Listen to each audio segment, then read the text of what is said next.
آیت اللہ بروجردی کی خدمت میں جب ان کو ڈاکٹروں نے یہ کہا تھا کہ ضعیفی کی وجہ سے ان کی آنکھیں کمزور ہو گئی تھی، لیکن ان کا یقین تھا کہ مجھے خاک شفا یعنی عزاداروں کی خاک جو ہے مجھے شفا دے سکتی ہے، انہوں نے جب ماتمی دستے ان کے گھر آئے تو غلام سے کہا کہ اس مٹی کو لے گاؤ، جو خاک کو لاؤ جو عزاداروں کے سروں میں بھری ہوئی ہے۔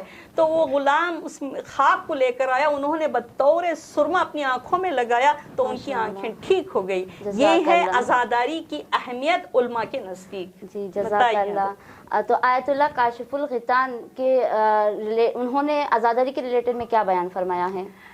آیت اللہ کاشف الغطان نے یہ ہمیں پیغام دیا ہے کہ صرف عزاداری کرنا ٹائم پاس کرنے یا خصہ گوئی کے لیے نہیں ہونا چاہیے، بلکہ عزاداری کا مقصد یہ ہونا چاہیے کہ مقصد حسین کو ہمیں باقی رکھنا ہے، انقلاب کربلا کو ہمیں باقی رکھنا ہے۔ جو حسین نے میدان کربلا میں آواز استغاثہ بلند کی تھی، حل من ناصری ینصرنا، ہے کوئی جو میری مدد کو پہنچے، ہم نے نماز کو بچایا ہے، روزے کو بچایا ہے، حج کو بچایا ہے، جو سارے امر بالمعروف اور نہیں عن المنکر کی حفاظت کی ہے، جو ان چیزوں کو اپنائے گا وہی حسین کا چاہنے والا ہے، وہی حسین کا شیدائی ہے۔ صرف مجلس برپا کرنے کے ساتھ ساتھ یہ ساری چیزیں بھی ہمارے اندر آ جائیں تو ہم حقیقی معنی میں کربلا کو یاد رکھیں گے اور مقصد حسین کو اجاگر کرنے کی کوشش کریں گے۔ جی بالکل ویورز، تو جیسا کہ یہ بتا رہی تھی کہ جو ہے عزاداری ٹائم پاس کرنے کا نام نہیں ہے، بلکہ کربلا کے مقصد کو قائم کرنا اور اس پر یعنی اس کے مقصد کو کامیاب کرنا ہے۔ تو جی ہمارا ایک اور سوال ہے، آیت اللہ امام خمینی نے عزاداری کے ریلیٹڈ کیا بیان فرمایا ہے؟ اچھا، یہ بہت خوبصورت سوال ہے۔ آیت اللہ امام خمینی وہ شخصیت ہیں، اب سب جانتی ہیں کہ 2500 سال حکومت کی شہنشاہی کو یعنی اپنے پاؤں تلے رون ڈالا اور ایران میں ایک انقلاب اسلامی برپا کیا جو بہت زمانے سے اسلامی رسومات کو ختم کر دیا تھا۔ ایسا دور تھا کہ بے حجابی عام ہو چکی تھی، سینما تھیٹر عام ہو چکے تھے، یعنی نوجوان شراب نوشی میں مشغول ہو رہے تھے۔ یہ ساری چیزوں کو شہنشاہ جانے کے بعد ایک انقلابی اسلامی ماحول میں ایران ڈھل گیا۔ تو ایک مرتبہ عزاداری کے بارے میں فرماتے ہیں، جو کچھ ہم نے یہ حاصل کیا ہے ماں ہرچے داریم از محرم و صفر است، یعنی یہ محرم و صفر کی مجلسوں کا اجتماع ہے جس سے ہم یہ سب کچھ حاصل کیا ہے۔ عزاداری ریڑھ کے ہڈی کے مانند ہوا کرتی ہے، ہم عزاداری کے بغیر جی نہیں سکتے۔ امام خمینی نے یہ سارے لوگوں کو فرمائش کی تھی کہ اگر تمہارے پاس تبرک کے لیے پیسہ ہو یا نہ ہو، ہر شب جمعہ مجلس برپا کرو، ایک چائے کی کپ کے سوا ساتھ کیوں نہ ہو، تم عزاداری میں تبرک تقسیم کرنا ہمارا مقصد نہیں ہونا چاہیے، مقصد حسین کو باقی رکھنا ہمارا مقصد ہونا چاہیے۔ ماشاءاللہ۔ تو آیت اللہ خامنائی نے عزاداری کے بارے میں کیا فرماتے ہیں؟ آیت اللہ علی خامنائی یعنی رہبر معظم، خدا ان کی طولانی عمر میں اور اضافہ کرے، ہمارے لیے ایک نمونہ عمل ہی ان کی زندگی۔ وہ عزاداری کے بارے میں ہمیں پیغام دیتے ہیں کہ یعنی نام حسین، یاد حسین، راہ حسین کو باقی رکھنا ہے عزاداری کے ذریعے سے۔ یعنی عزاداری ہماری پہچان ہے، عزاداری ہماری جان ہے، عزاداری کے ذریعے سے ہی حق و باطل کی تمیز کی جا سکتی ہے۔ کربلا کی جنگ حق و باطل کی جنگ تھی، امام حسین نے نہ کافر سے جنگ لڑی تھی، نہ عیسائی سے جنگ لڑی تھی، نہ یہودی سے جنگ لڑی تھی، بلکہ مسلمانوں سے جنگ لڑی تھی۔ تو اب یہ پتا چلا کہ مسلمان ہونا ہمارے لیے کافی نہیں ہے، بلکہ حسینی ہونا چاہیے۔ امام خمینی نے ہمیں یہ پیغام دیا ہے کہ ایک عزادار کو چاہیے کہ صوم و صلات کا پابند ہو، عزادار کو چاہیے کہ اپنی زبان جھوٹ کی گندگی سے پاک رکھے۔ عزادار اگر ہم حقیقی معنوں میں ہیں تو مقصد حسین کو یہ سمجھے کہ میدان عمل میں آنا چاہیے۔ شاعر نے کیا خوب کہا ہے، سر بکف میدان میں آجوش ایمانی کے ساتھ، قوم کی حالت بدل دے اپنی قربانی کے ساتھ۔ جزاک اللہ، ماشاءاللہ جی۔ تو حالت حاضرہ میں عزاداری کو ہمیں کیسے منانا چاہیے اور ہماری ذمہ داریاں کیا ہیں؟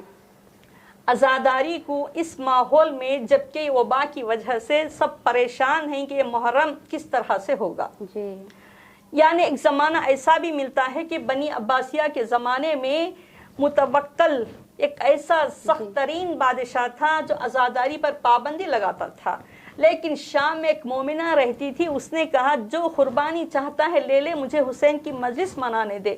اس نے کہا اس کا امتحان لینا چاہیے، میں چاہتا ہوں کہ تو ایک بیٹے کو قربان کرے گی تو ایک مجلس پڑھنے کی یعنی کرنے کی اجازت دوں گا۔ تو اس کے پاس خدا نے 10 بیٹے عطا کیے تھے، 10 مجلس کے لیے 10 بیٹوں کو قربان کر دیا اور 10 مجلسیں برپا کی۔ جب 11 محرم آئی تو رونے لگی، بیٹی نے کہا ماں کیوں رو رہی ہو، کیا بچوں کو یاد کر کے رو رہی ہو؟ تو اس ماں نے کہا میں بچوں کو یاد کر کے نہیں رو رہی ہوں، اگر کاش مجھے اور ایک بیٹا ہوتا تو میں 11 محرم کی مجلس مناتی۔ تو اس واقعہ سے ہمیں یہ پتہ چلتا ہے کہ عزاداری رکنے والی نہیں ہے، نہ کبھی رکی ہے نہ رکے گی۔ جیسا کہ عزاداری ہماری اخلاقی علمی مرکز ہوا کرتی ہیں، عزاداری کو فری اسٹائل کا اکھاڑا نہ بنائے۔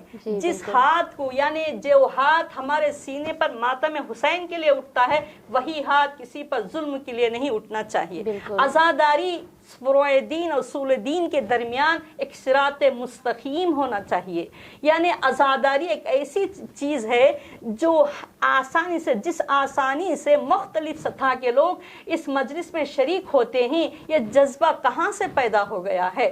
شاعر کیا کہتا ہے، یعنی انسان کو بیدار تو ہو لینے دو، ہر قوم پکارے گی ہمارے ہیں حسین۔ تو عزیزان گرامی، ہماری ذمہ داری یہ ہے کہ ہم مجلس برپا کریں، کسی نہ کسی حال سے، زوم کے ذریعے سے صحیح، آن لائن کے ذریعے سے صحیح، گھر میں 4 گھر والوں کو بیٹھ کر صحیح، مجلس کو رکنا نہیں چاہیے۔ یہ جناب زینب کی بنیاد ہے، کبھی مجلس رکنے والی نہیں ہے۔ تو ایک بات اور جو حالت حاضرہ پر ہماری ذمہ داری یہ ہے کہ عزاداری کے ذریعے سے کہ مثلا ہم واقعات کربلا میں کیا پڑھتے ہیں، امام حسین سید الشہداء نے حضرت حر کو معاف کر دیا، بس اس پر اکتفا نہیں کی بلکہ رومال زہرا کو عطا کر دیا۔ تو ہماری یہ ذمہ داری ہے کہ ہم بھی اپنے خطا کاروں کو معاف کریں۔ اگر کوئی بھائی سے بھائی غلطی ہو جائے تو اس کی غلطی کو معاف کرے، اگر کوئی بہن سے کوئی خطا ہو جائے تو اس کی غلطی کو معاف کرے، اگر کوئی شوہر میاں میں تفرقہ آ جائے تو ایک دوسرے کو معاف کرنے کی کوشش کرے، ماں اپنے بچوں کو معاف کرے۔ جب ہم حسین کے چاہنے والے ہیں تو ہماری یہ ذمہ داری ہے کہ اپنے قصورواروں کو معاف کرے، تو انشاءاللہ خدا ہماری غلطیوں کو معاف کرے گا۔ اور دوسری ہماری ذمہ داری یہ ہے کہ ہم کربلا کے واقعات میں یہ پڑھتے ہیں کہ جناب سکینہ کو یتیمی کا پرسہ یوں دیا کہ گوہر چھین لیے گئے، ننھی ننھی کلائیوں میں رسیاں باندھی گئی، یتیم کا کوئی پاس و لحاظ نہیں کیا۔ مختصر طور پہ بتانا چاہوں گی، جیسا کہ جناب سکینہ کی یتیمی کو ہم یاد کر کے 1400 سال سے گریاں کر رہے ہیں، کیا ہم نے معاشرے کی یتیموں سے کوئی خبرگیری کی ہے؟ معاشرے کی یتیموں کو کوئی فیس اسکول کی ادا کی ہے یا نہیں؟ معاشرے کی یتیموں کو یونیفارم ٹھیک سے ہے یا نہیں ہے؟ یتیم بچوں کو 2 وقت کی روٹی ٹھیک سے مل رہی ہے یا نہیں ہے؟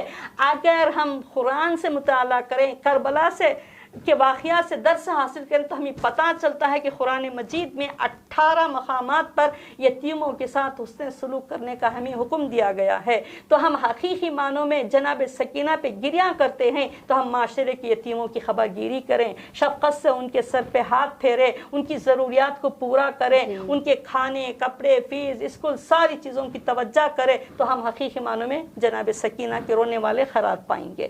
اور ہم واقعات کربلا میں یہ بھی پڑھتے ہیں کہ جناب زینب کی چادر چھینی گئی۔